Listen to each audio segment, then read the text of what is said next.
All right. Welcome. We are recording. I'm here with Elliott Hulse. We are at the Healing Mastery Summit. If you don't know who Elliott Hulse is, I'll get into that in a little bit. But Elliott, thank you for joining us here at the Healing Mastery Summit. For having me. So, Elliott, if you don't know who he is, like I mentioned, you should know who he is. He's got about 2 million YouTube followers. He's the king of making men strong.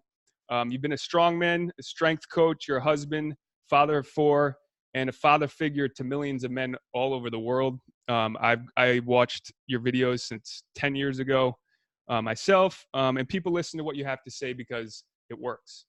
And I can vouch for that myself. And so you're teaching men how to be strong. You popularized deadlifting, strongman training, warehouse gyms, bioenergetics, reading books, active meditation, philosophy, the hybrid muscles, and becoming the strongest version of yourself, and also breathing into your balls. Love that video.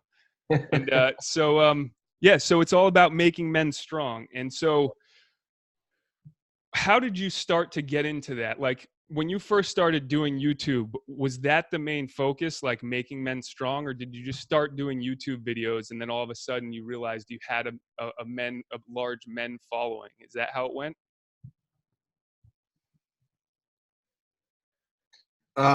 Sorry, breaking up a little bit. If you hit, can you hear me now? Yes, I can hear you. Sorry about that. Really, it's one of these things that was revealed to me. All I had to do was look around and see what was happening in my life to realize what I was put here for. I grew up with all brothers. And I had one sister, but I was the oldest of 3 boys. Grew up in a town. It was all boys. I was like king of the boys. Played college football. Became a strength and conditioning coach. So I played football with all boys. And then when I was a strength coach, all the football players would come to my house. And I trained them when I was in high school and football, high school and college. And then when I became a professional, when I started just as a personal trainer, in a regular fitness gym, I look at my roster and it's like 90% men. And so it's just been what I've always done. It's been who's been around me, and it's been who I most enjoy working with. So making men strong is really the reason why I'm on this planet. Awesome. And I think this is a perfect time for you to be on this planet. And have you seen, in the time that you started playing football till now, a change in masculinity or men? Have you noticed any shift? Wow. I mean, it's been tremendous. In fact, I'm going to state a statistic that I recently read, but I'll talk about my experience in a moment. I read recently that testosterone levels in men have dropped something like 30% over the past just 20 years. So from the 1980s, when I was in elementary school, I played football in 1994, the average testosterone level of the young men that I was playing with and would be around is higher statistically than the men today. And so that kind of points to the root issue, or one of the root issues, explaining what describing why it is that I see what I see with the young men today, that wasn't the case when I was younger. So for example, I don't know if you remember, but many years ago when I was a kid growing up, there was like the fat kid. And there was like, everybody was pretty much the same. And then there was like the fat kid. Yep. Now Same for me. All fat kids. They're all fat kids. Yeah. And there's like, oh, there's the not fat kid. Right. That alone is just one of the manifestations of this problem that I've seen over the past few years. And so what do you have like a belief, or do you have an idea of like what's happening and where this is coming from and what's going on? Yeah, we're being chemically, right, biologically and socially engineered to have less masculine traits and adopt more of a feminine way as men. And it's destroying our bodies, it's destroying our mind, and it's destroying our society. Yeah, and do you have an opinion on the reasoning behind this? And like, is there like some, is this done with a purpose? Like, is this being done so that with a reason or in mind? Well, it depends on how deep down the rabbit holes you want to go, and who you ask. I like to entertain those kinds of ideas, and it's just kind of obvious that if I'm if you're going to rule over people, lord over people, control people, manipulate people, it's better to have subservient, weak, passive people that you could, men who are not acting like men. Men are defiant by nature. Interesting, I read an article about masculine virtues. One of them was defiance. And the minute I read that, I was like, yes, that's right. Men have boundaries. Yes. Men say no. Men don't put up with shit. But that's not a feminine virtue. Feminine virtue is more about inclusion. Right. And bringing people together and being liked, going with the flow, which is okay for women. But now we've got a society where men and women both act that way, so we don't have masculinity. And women suffer, men suffer, society suffers, but those who pull our puppet strings, it's that much easier. Totally. So would you say that there is such a thing as toxic masculinity? Not in the way that it's described and defined in our society. When you use that term toxic, I redefine it for myself. And I would say that it's what we're seeing in the behavior of most men today, which is passive aggression. Yeah. That's when aggression becomes toxic, when it's passive aggression. Yeah. The aggression doesn't go away in men. Yeah. It doesn't. We're born with it. But when it's directed and focused in a positive, generative direction that's life affirming, it's a beautiful thing.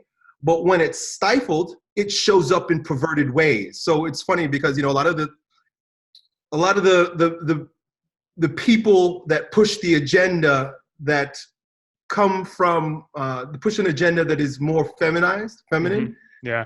They happen, especially the men feminists that are on that side, they happen to be so much more violent and angry even than conservative men that are acting like real men, because all of their aggression has seeped into the shadow and it shows up in their passive aggression. I watched a video just the other day. You know, there was these a couple. They were going to a Donald Trump rally. Those two, a man and a woman. And there were all these angry people, men and women at them, dressed in black. And someone reached out and slapped this woman. And I was like, here are these people who are proposing that their way is the peaceful way, the get along way, everybody's equal way, the egalitarian, they're tolerant. The tolerant way, yeah. But they're the most intolerant. And that's because you can't breed it out. You have to recognize it and use it to its greatest ability. Otherwise, it turns perverted. And that's what we've got. Perversion. So is that kind of a mental illness in a way? Like, is that kind of like is that an ego battle? Like, what do you think's going on there? Have these people been brainwashed, or like? Well, yeah, we're all brainwashed. I mean, if you're taking in any kind of media, you're consuming any kind of public school education. Just it's the culture. It's the culture. What I would say is that we live in a backwards culture. You can't expect to have good fruit come out of shitty soil. Well, we're living in a shitty soil time where the culture is perverted. The music is perverted. The movies are perverted. The ideas are perverted. When I say perverted, I don't necessarily mean sexual perversion. I mean backwards, turned wrong, turned on its head, anti-nature. I like to say that the difference between to know if something's evil or something is good is if it's life-affirming or life-negating. Yeah. If it's life-negating, it's anti-nature. If it's anti-nature, it's evil. It doesn't exist. It doesn't make sense. It's a figment of our imagination, and it's really just going to confuse people and fuck us up. Yeah. Evil. If it's life-affirming, life-giving, generative, these things are good.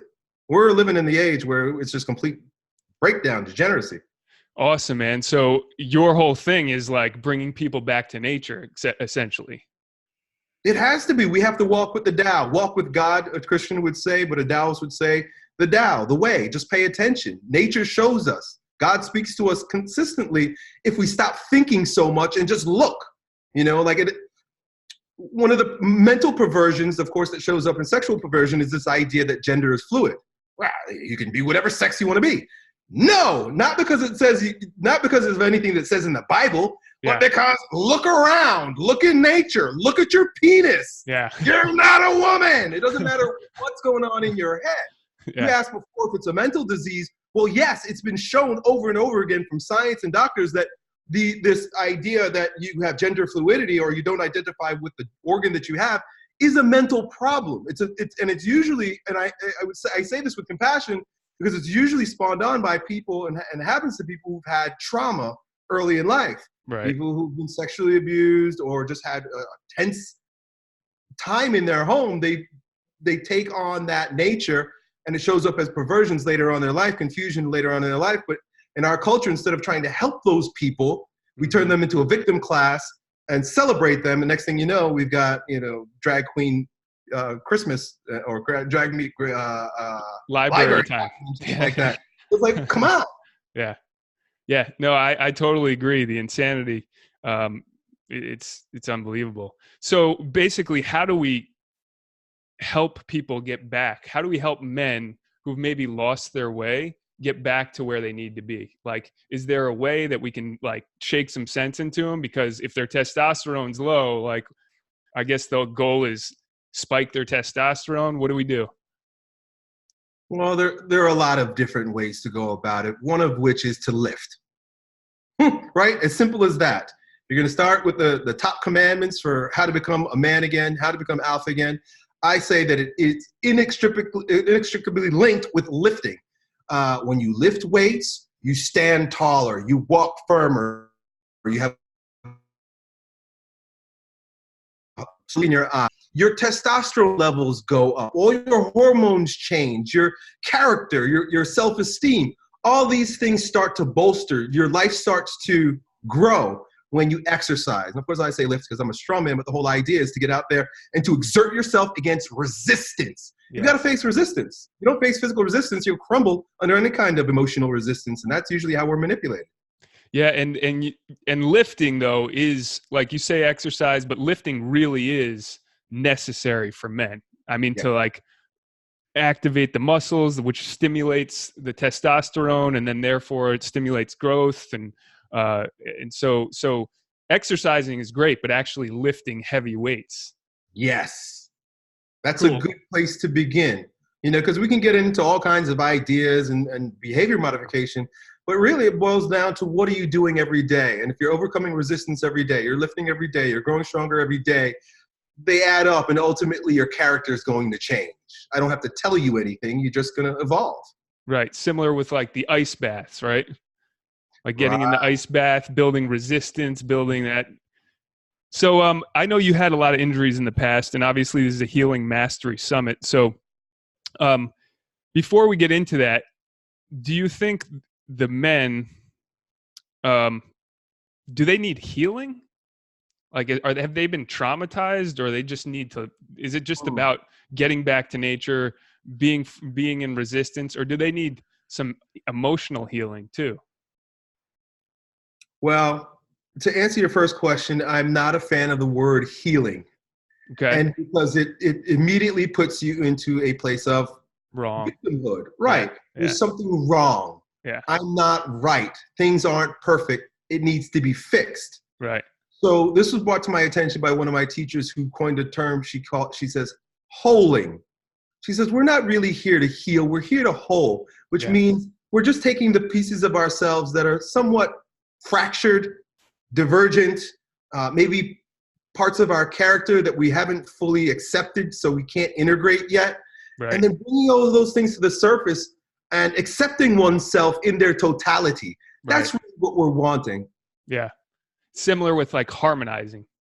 Right. So like you're bringing the frequency back to normal kind of thing. Right. Gotcha. Yeah, that makes sense. So with you in the past, I mean, what's the rundown? You tore your bicep. How many injuries have you had in the last 10 years or so? Well, this 10 years I've seen a lot of injuries. So I torn both of my biceps. I had a torn Achilles tendon. I had a hernia repaired, and I fell on my head in a trampoline accident. So I was talking about being fractured. I mean, I was broken apart physically, and it was interesting and it was fun to go through that journey because it awoke me to more internal weaknesses and wounds that I had now had an opportunity to tend to grow through. Robert Bly, in his book Iron John, coined the term, every wound is a womb. And I thought that was so fascinating because the way he describes it is that, especially with strong men, alpha type, aggressive men like myself, he says that if they're not chopped down to size, if we're not humiliated or humbled, then God will somehow find a way to smack you down. And it usually it's in the form of a physical injury. Yeah. And he continues with that metaphor, and it's beautiful. He says that every wound is a womb, and that if you could think of a wound as like an opening, right? A wound is an opening. Say you injure your shoulder, or I tear my bicep. It literally is an opening that allows God to come in and almost like, drop a sperm, a seed, so that in that womb, something else can grow inside you. So, tearing my bicep made me humble enough to allow God in so that he can work something in me and be reborn. So I've experienced it firsthand. Yeah, man, that's powerful. The same happened to me. And that reminds me of a Rumi quote, which is one of my favorite quotes, is the wound is where the light enters you. And that's directly what you're talking about. And so I agree with that, because that's been the same in my past. And that's actually what we're speaking about on this summit, is that there is the silver lining. There is a gift. And so I'm glad you brought that up, is like, yeah, these things happen to me, but actually this was one of the best things that happened to me, or awakened me and opened me up, or made my consciousness greater. So what, can you give specific scenarios, like, for like, let's just say your bicep, like when you tore your bicep, was there a specific awakening with that injury as opposed to other injuries? Oh, yes. Each one of them unique in themselves. But tearing my right bicep, this is interesting. This is my left bicep. I tore this one in 2010. This one I tore in 2015. And you can see it looks a lot different than this one. It's still a lot smaller. And each wound has taught me something new. But this one taught me how to be detached. Because, I have a beautiful body. I'm a strong man. I like to take off my shirt. And people know me for having, this shapely, even, symmetrical, great looking, great structured body. And when I tore this bicep and realized that it was never going to go back to what it was before, it forced me not to have so much reliance on the physicality of things. I could not be able to lift. I could literally not have arms. I remember when I tore this one, I was feeling really bad about myself for a long time. I disappeared from YouTube on and off. A lot of that had to do with injuries. And I remember, tearing this one and disappearing and just feeling bad about myself. And one day I was on a beach, and of course, the thought came to me, oh, what a shame. I got my bicep, looks like shit. Look over and see a woman that has no arms. She's got stubs. Yep. Immediately, like, the light opened up, and I'm recognizing what God's trying to do to me.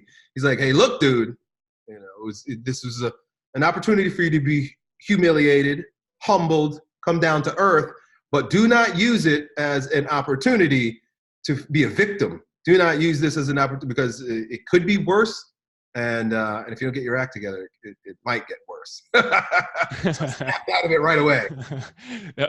That's an awesome message. And I love the fact that you keep reverting it back to victim mentality, because that goes directly to what you're talking about, is like, is it life affirming? And is it the opposite? And victim mentality is not life affirming. It's actually taking away and stripping away. So when you're encountering this pain, and for the people that are listening, most of them are going through probably some struggles, some pain, and they're trying to reharmonize or get whole again. And so there is a way you can go into the victim mindset, or you can look for the positive. And so what mental tools did you use besides the one that you just gave that helped you, like, kind of get past that? Because I tore my pec off my arm and fully, and I know, like, the mindset, it takes you down. And I had to do specific things to, like, wake myself up. So did you have tools? Like, were you still exercising? What did you use? Well, it taught me, it helped develop in me the tools of virtue that I was lacking. So, for example, patience, right? It doesn't come naturally to me. I'm not a naturally patient guy. Yeah. Well, with these injuries, particularly my my Achilles tendon. I learned a lot of virtue from that one. One of the things I learned with injuring my Achilles tendon is asking for help. I couldn't walk. I couldn't go anywhere. There was so many times where my wife had to drive for me or carry things for me, or I'd have to, the guys that work for me or my daughters, my children. I'm not the type of guy who likes to ask for help. That doesn't come naturally to me either. So between having the patience associated with the healing process and the humility that's associated with asking for help now that I need it, it changed me. Yeah. So if someone's here listening and they're suffering, let's just say guys, because that's what you do, but it can maybe go to women, but say a guy's on here and they've gone through either some sickness, some physical injury. What's a good approach? Like, is there something that they can do to help them get out of the funk? Because it sometimes can take you into a depression. It can take you, the suicide rate is like at an all-time high. Especially for youngsters, it's like the second leading cause of death. So besides lifting, let's say they're lifting, what other things can they do to maybe stimulate this mindset to like get them active, get them out of the funk? Well, this is a tough one in our secular culture, but I think it's good for men to have God. I think it's good for men to have a higher authority, an avatar, someone to look up to. Otherwise, we would be lonely. Can you hear me? Or am I getting on there stage? We go. Yeah, it cut out for just a second. I think it's good for men to have a God, so that we have an external source of authority.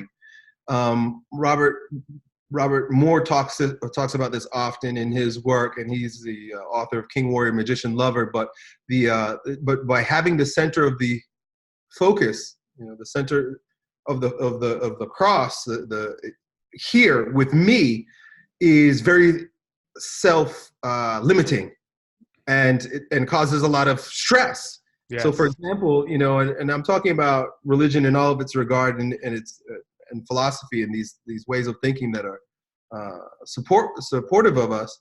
But so, for example, like the ancient Greeks if somebody was a genius, for example, they wouldn't take credit for it. They would say that person, the genius, meaning the non-personal, the extrapersonal entity is working through this man. That way, that man doesn't become inflated, which I think happens to a lot of us. Yeah. And when things go bad, when things go wrong, he's not deflated because it was God, it was the Spirit, it was great being, it was Jesus, whatever you want to call it. The whole idea is that we got to take the center of focus off of ourselves and put it on the intrapersonal God. That way, when we find ourselves in these very unclear and painful situations, we can relinquish the responsibility of having to do it ourselves to higher power. And one of the greatest ways to work with God or higher power in that way is to journal. There's a wonderful book called, I think, Writing Down Your Soul by a woman. And so you pose the question to God.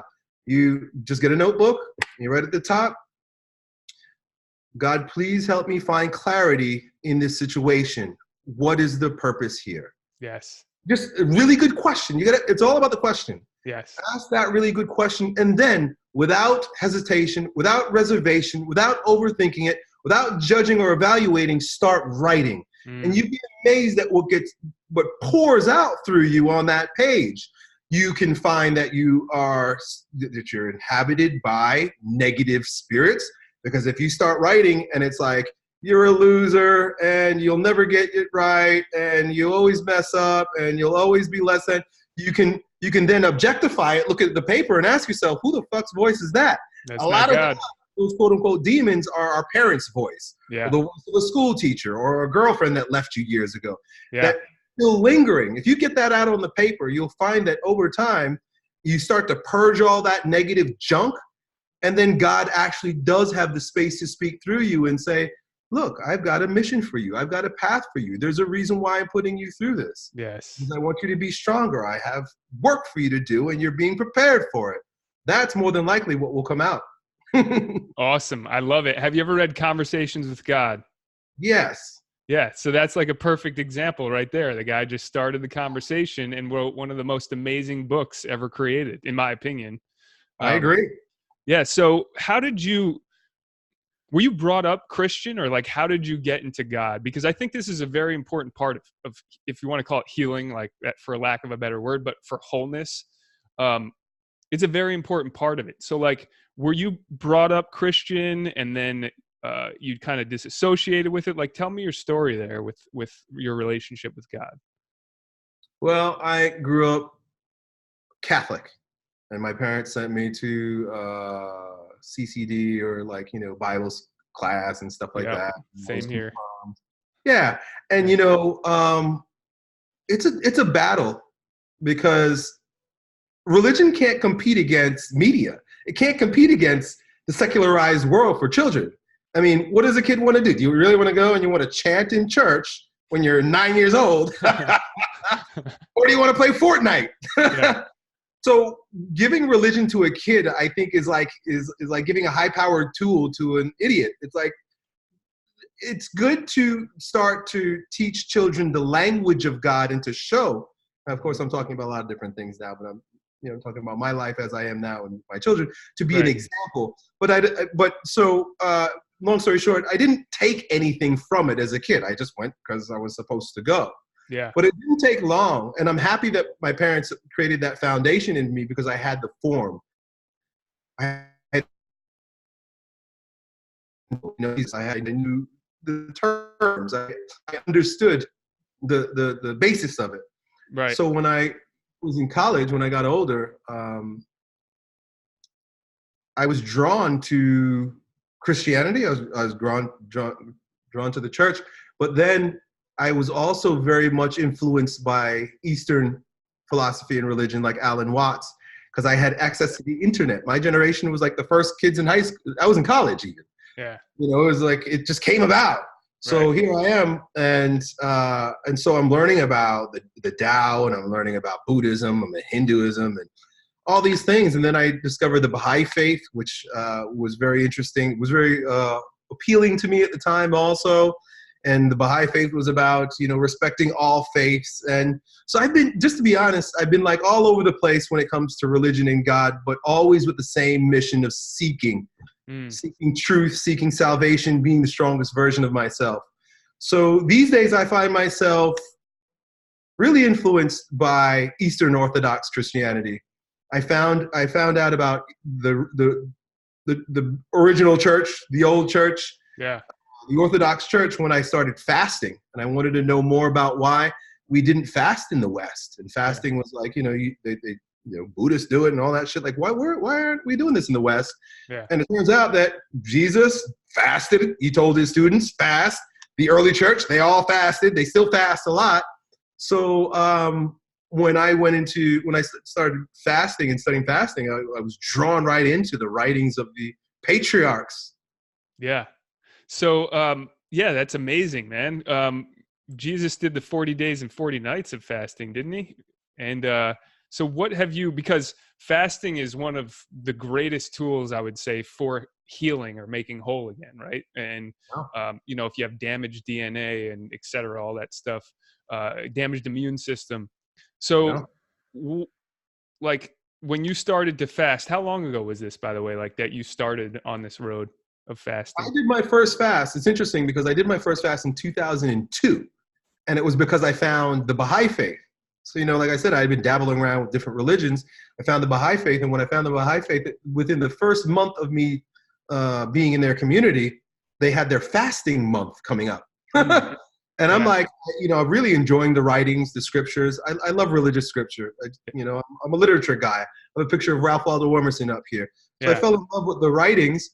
And then I met the community, and I really enjoyed the people in the community. And they alerted to me that, like, well, Elliott, I know you're new here, but we're fasting next month. We're going to go 21 days, Wow. sun up to sundown.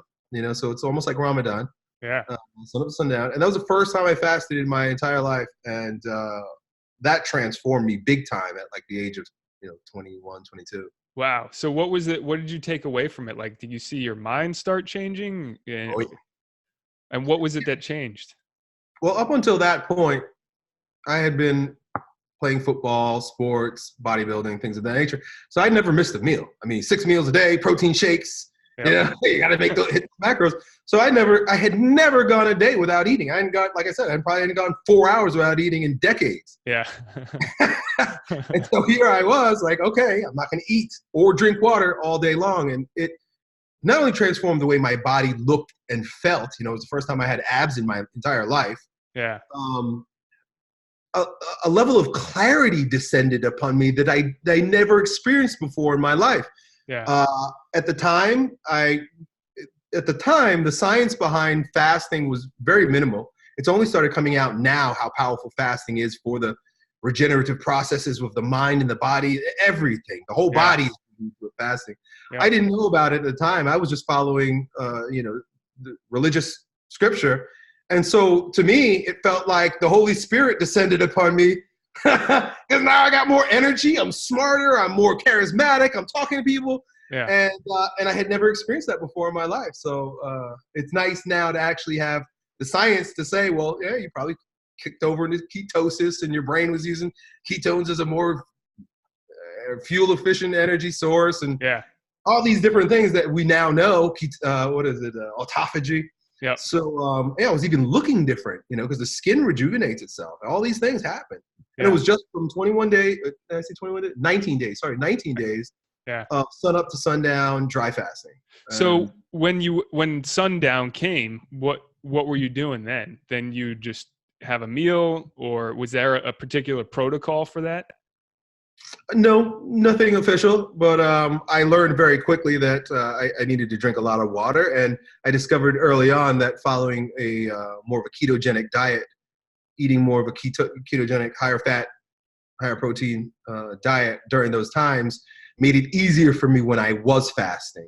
I didn't know anything about insulin back then either, but it was just I was taking notes, and I realized, if I eat a whole, because Baha'i is a Persian religion, and they eat a lot of rice. So I go and eat up all the rice and then be freaking starving the next day and hurting with a headache. Yeah. I realize, if I just eat meat and some vegetables, keep the starch low, fasting's pretty easy, actually. Awesome. So you did that in 2002. And then I noticed lately you've been promoting, I think on your Instagram, about fasting, like doing 10-day fasts or something like that. Are you doing full 10-day fasts? Or are you doing it kind of the similar way where it's sun up to sundown? Well, there's so many different ways to fast, which is what makes it so fascinating and amazing. I mean, it's adaptable to who you are, what you got going on. The longest fast I ever did was a 10-day fast. It's not that I recommend 10 days, but what I do with one of my ebooks is I teach people how to use a 14-day span to start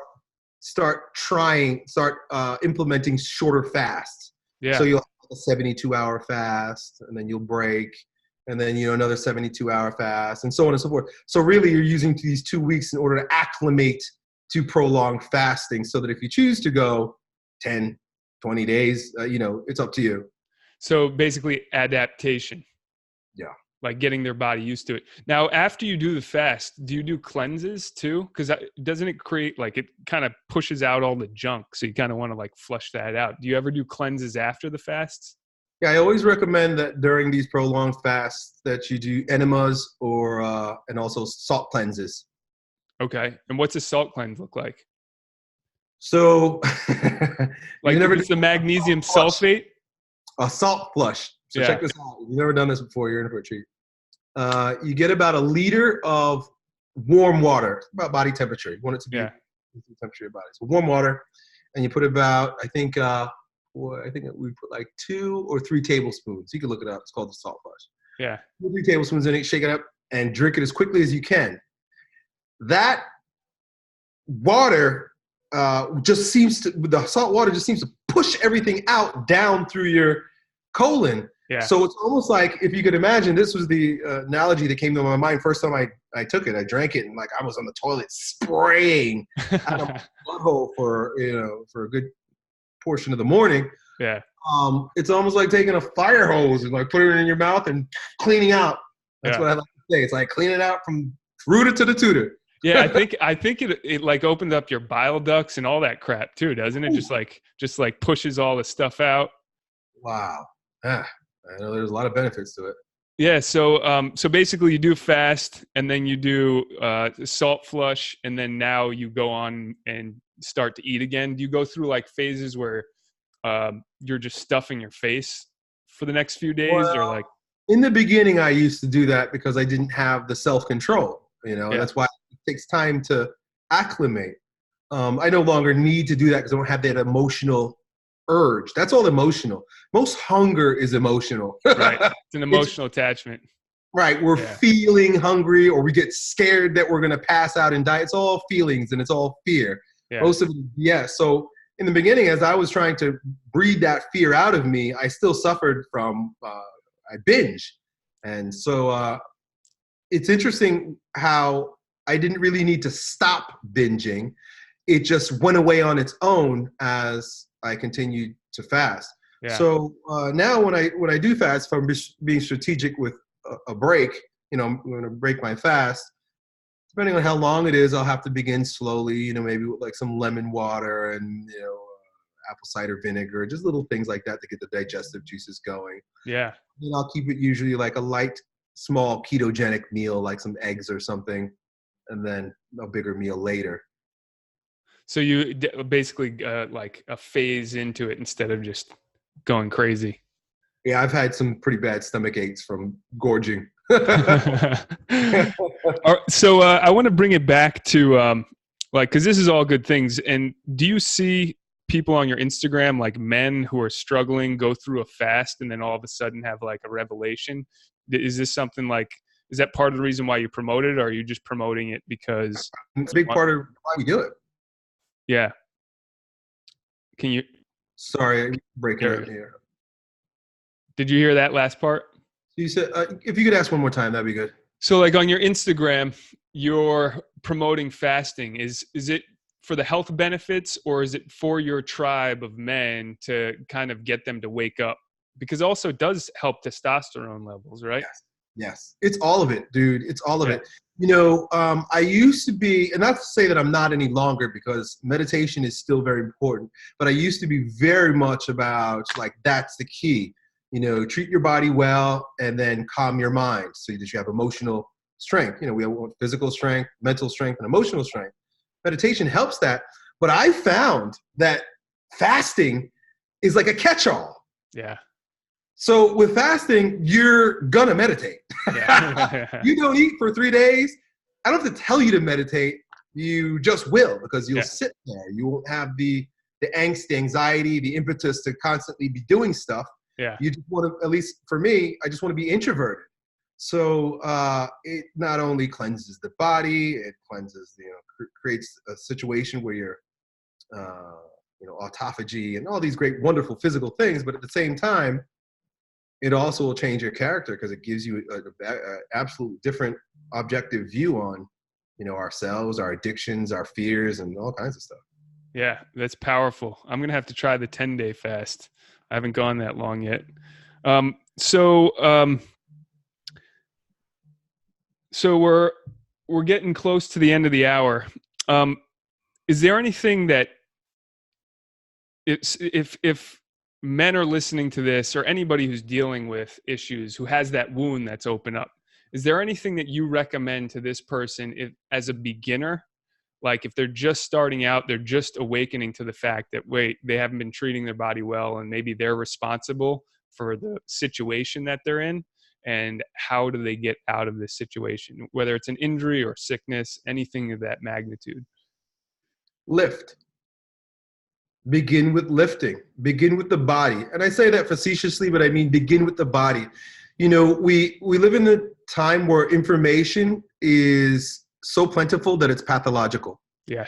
And we end up overthinking things, mulling over things, researching too much, looking for all the answers outside of ourselves. Yes. We've been trained that way.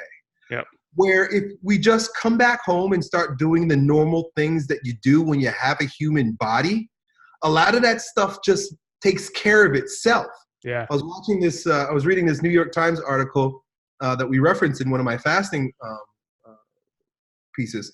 And it was about a guy he came from, I don't know, a country in Europe, maybe like Sardinia or somewhere in the Mediterranean. Yeah. And he lived here. He lived in America for, decades. He married, and he got cancer. And at the end of, when he got cancer, he said, well, why don't I go back home and I'll just die in Sardinia or wherever I was. He goes back, and because of the lifestyle, he had to walk every day. He had to grow his own foods. He met with family every day. Because his entire lifestyle changed, he healed from cancer. There was no more cancer. Yeah. So we've got to do something. What we experience is a byproduct of what we do, not even what you think, because again, that can become so perverted, and it's easy to shut it off. It's easy not to get trapped in the quicksand of thinking that most people do, and it's insidious. And I think it's also pathological, and it's pervasive right now because, of course, because of the internet. But I remember listening to Joseph Campbell once was talking about how the keepers of the mystery schools and like our ancestors, shamans, that would pass on wisdom, the priests, and they would pass on all this wisdom to their students. But it was very important, and our ancestors understood this, and he spoke about it, that no one under the age of 35 received this knowledge. Mm-hmm. And the reason why, and he also referenced Carl Jung. He said Carl Jung would never take a student under the age of 35. The reason why he said that was because all those high ideals and spiritual ideas pervert the young. Mm-hmm. Because when their bodies are fresh and virile and strong, and you have to go and fucking build, that's what you should be doing. When you reach the second half of your life and you've got some injuries, you got some wisdom, you got some experience, you used up that youthful vigor. I don't say used up, but the youthful edge is sort of diminished a little bit. Yeah. Now the strength steals inward. So one of the things I advise, even like a lot of young men come to me for counseling and coaching and to my events and things of that nature, is to stop consuming all this spiritual, special information. Not that it's wrong, but it's inappropriate at this time. You need to go out there and grind. Yeah. Awesome. Simplification is really what it's all about. You're right. I love that because you just cut straight to it. And really, the whole Sardinia story is beautiful. I'm actually writing a book about bringing back to nature, right? It's called Healing Hacks. But really, that's what you're talking about. It's like, listen, it's pretty simple. Is just do the things that we always did back, 100 years ago. We had to walk. We had to eat fresh fruit, fresh vegetables. We had to lift things, and then the guy healed and doesn't have cancer anymore. So if it doesn't get any more simple than that. No, it doesn't. I love it. So are there any last things that you want to go over or bring up as it pertains to healing mastery, or whatever you want to call it, wholeness, harmony, before we end here? And then I'm just going to tell people how they can get in contact with you and anything else that you like to share. Well, I'll just reiterate something you said, which was the Rumi quote that I think, if I say it right, it's the wound where the light comes in. Yes. I mean, that's profound. The way I heard it was the wound is the womb. That's profound. It's a paradigm that absolutely shifts every aspect of who we are and why we're here. And it doesn't matter if it's a mental injury, an emotional injury, a physical injury, an injury to your pride. It does not matter. See it for what it is, which is an opportunity. Yes. One of my favorite, I think I made this up, but I like to say every master is found in the disaster. It's the very thing that makes you crazy or weak or sick, that the mastery, your self-mastery, will be found in that. Yeah. So it's not only just something that you mitigate and put up with. No, my friend, look deeply into that wound, because that is the very place where you may find your greatest gifts. Yes. And I love it because that's why I have such an issue with equality, because all the people that we've seen, that we revere, went through tremendous adversity. And that's the reason why they became who they became. And so when we try to dumb people down or try to even the playing field, we're not doing everybody a massive disservice. Wouldn't you agree? That's right. I do. Yeah. So the people here that are listening to it, find the light in your wound, because I know I did. I've gone through some serious suffering and pain through healing. That's why I'm actually doing this summit, is to like share my experience, strength, and hope with other people. And so that's why I wanted to bring you on, and so you could share all the knowledge and strength that you have. And it's been awesome, Elliott. So Elliott, for those listening, you can find him on Instagram at Elliott Hulse, Facebook, Elliott Hulse, and then you're also on Twitter at Elliott Hulse. Is there any other way that they get in contact with you? I know you run retreats specifically for younger men, correct? Yeah, and we're expanding for all men. You know, we'll be doing something with the patriarchs here pretty soon, where I want to get fathers and grandfathers and men together. So we'll be doing that. All that stuff you can probably find if you follow me on social, but you can also just go to elliottHulse.com. Awesome, man. I love what you're doing. And it's needed, very, very needed. So if I can help you out in any way, if we can help you out, let us know. Any last words before we end here? Nope, that's it. Keep doing the great work that you're doing, brother. Appreciate it. Thank you, man. I appreciate it. Thanks for joining us on the Healing Mastery Summit. Elliott Hulse was signing off. Have a great day.